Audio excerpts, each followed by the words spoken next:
kulantii aan saaxiibayaal gurrow waxa halkan noogu soo gabowgaboway oo noo soo idlaaday howlgal muddo saacadaha qaatay isla markaana ay wadeen ciidamada deegaanka ee deegaanweynaha Muuri ee gobolka Shabeellada Hoose. Howlgalka waxa uu ahaa si gaar ahna looga fulinayay tuulooyin dhowr ah oo hoos yimaada deegaankan. Waxa saaka ilaa iyo hadda qayb ka ah howlgalkan oo ay ciidamada qaybooda kala duwan wadeen. Si gaar ah ciidamada howlgalka gaarka ah waday waxay isugu jireen kuwa deegaanka ee nabad sugidda ah iyo kuwa militariga ee deegaanka oo garab ka helaya kuwa howlgalka kumeel gaarka u jooga Soomaaliya ee ATMIS loo yaqaano. Deegaankan oo kamid ah kuwa inta badan dhibaatooyinka kala duwan ay ka dhacayeen sanadihii la soo dhaafay ayaa hadda waxa muuqata inuu dib u soo laabanayo horumarkii laga sameeyay dhinaca ammaanka oo ay shacabku markaasi ka qayb qaateen. Si gaar ah waxa ay shacabku u mahadcelinayaan maamulada kala duwan ee deegaanka ka jira inkastoo maalmihii la soo dhaafay ay taagneed xiisad u dhaxaysa maamulka deegaankan Muuri iyo sidoo kale maamulka deegaanka Lamar Konton ee gobolka Shabeellada Hoose. Waxa muuqata in xiisadaas laga gudbay oo xilligan dadka deegaanka ay sameeyeen isku tashi iyo sidoo kale waxyaabo kale ee dhowr ah. Waxyaabaha sida gaarka ah loogu xusuusto deegaankan waxa kamid ah inay halakeeyeen dagaaladii u dhaxeeyay beelaha wadadayga gobolkan Shabeellada Hoose. waxaana taasi ay keentay in gabi ahaanba deegaanka qayb kamid ah dadkii ay barakacaan oo ay markaasi banaanka ka aadaan. Shacabka deegaankan ayaanu la kulanay qaarkood waxay xaqiijiyeen in deegaanka uusan lahayn misna ay ka jirin adeegyada aasaasiga ah ee nolosha aadanaha ku tirsan tahay sida biyaha, caafimaadka iyo waxyaabo kale oo dhowr ah oo ay kamid tahay waxbarashada. waana saddexda tiir ee ugu muhiimsan ee ay dadku u baahan yihiin. Deegaanka marka laga reebo dhammaan adeegyadaas sidoo kale ma jiro suuq furan oo ay dadku u soo dukaamaysi tagaan. Sidoo kale waxaan jirin koronto maadaama deegaanada qaarkood oo deegaankan la mid ah ay dhankooda jirin korontooyin ama koronto, laakiin haddana waxa muuqata inuu deegaankan hore u lahaa adeegyadii korontada oo korontadu uu qeybin jiray. waxaana muuqanaysa in dib ay u soo laabanayaan adeegyadii aasaasiga ahaa waxyaabaha qaar inkastoo dadka marka aad weydiiso ama aad wareysato aysan ku sheegaynin waxa ka maqan. Caafimaadka markaan fiirino deegaankan weligiisa ma yeelan xarun caafimaad oo maamul halkan kamid ah ama ka jira uu dhisay oo uu daawooyin keenay. dadka deegaanka oo aan la kulannay waxa ay xaqiijiyeen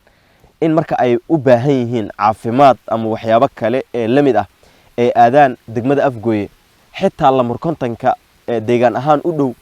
uusan awoodin inuu bixiyo adeegyo caafimaad oo tayeysan oo lagu qanci karo. taasi ayaana keentay in waqti badan ay qaadato in hooyada u malaysa ee dhigbaxa u dhimanaysa in si aanan markaasi loo baahnayn loo gaarsiinayo degmada Afgooye. xitaa waxa ay sheegeen inaysan jirin cirbad dhiig joojin ah oo qof hadii Allah naga qabtay xanuun degdeg ah uu ku soo kordhamo uu ku soo boodo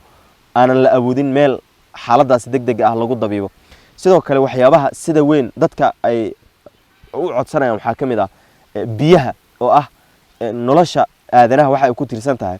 waana arrin u baahan in maamulka deegaankan uu ka taliyo sidoo kalena uu abaabulkeeda galo inkastoo hadda wax ka yar muddo isbuuc ah uu maamulka halka ka jira uu ku dadaalayo in la soo kordhiyo waxyaabo badan oo deegaankan uu u baahan yahay.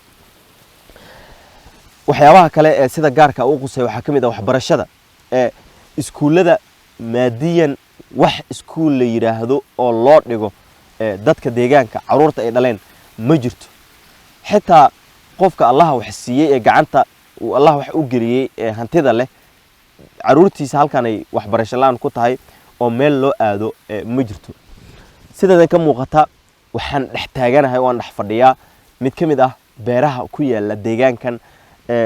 waxa gadaasheeda ka muuqda ay arkaysana waa masagada. xilliga waxa la joogaa la shafi lahaa dhulka inta la dhigo la tubi lahaa oo ay dadku ka nasan lahaayeen waxyaabaha ay soo mareen. si gaar ah marka aad u wareysato sanad baaqad waxa la yiraahdaa jiro oo deegaanka inta badan qofka yaqaan waa yaqaana qofka aan aqoonina sanad baaqad waxa la yiraahdaa sanadna inuu roob da'o sanadna in abaar la galo laba sano inay roob da'aan laba sanana ama 3 sano ama 4 sano wax ka badanna aysan wax roob ah de'in maadaama deegaanka dadka ku nool ee beeralayda ah ay ku tiirsan yihiin biyaha roobka oo ay wax ku beertaan halkan webi kama dhoba sida ay xaqiijiyeen dadka deegaankana biyuhu waxay u doontaan awdheegle iyo meelo kale oo dhowr ah oo aad u fog oo run ahaantii qofka gaadiid ahaan ama aanan wanaagsaneyn oo aan dhisnayn waqti badan ay ku qaadato inuu halkaasi gaaro waana tan keentay inaan soo booqanno deegaankan oo xaaladihiisa wax badan oo kamid ah aynu ogaano waana sababta aan qayb uga noqonay howlgalkan ay sameynayeen ciidamada deegaanka oo si gaar ah maalmihii ugu dambeeyay maadaama ay soo kordhayeen xiisadda deegaanada Lamarkonton iyo Muuri in badan oo kamid ahna hadda laga baaqsaday wax badan oo dhici lahaa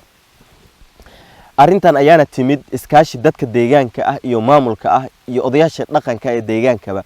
waxaana xilligan muuqata in horumar laga sameynayo xaaladda deegaanka wuxuu ku soo kordhasay barnaamijyadeena wararkeena dambe ayaan idinku soo gudbin doonaa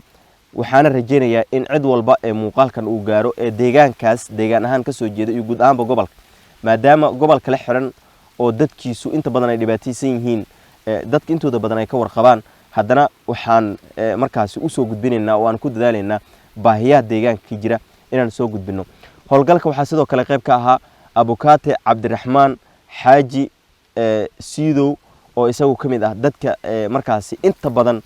dadkan u dadaalaya oo waliba dhibaatada hadda haysata dadka aad uga waramaya mas'uuliyiin kale ayaa weheliya oo deegaanka ah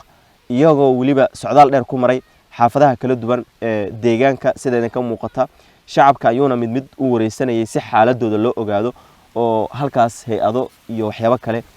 u soo gaaraan intaan la kulmi doona saaxiibayaal muuqaalkan kooban oo aan halkan idinkaga soo gudbinay waxa xiga muuqaal kale oo aan warbixino gaar ah oo deegaanka quseeya aan ku eegi doono xaaladda halka ka jirta maamulka deegaankan iyo waxyaabo kale oo dhowr ah aad u mahadsantiin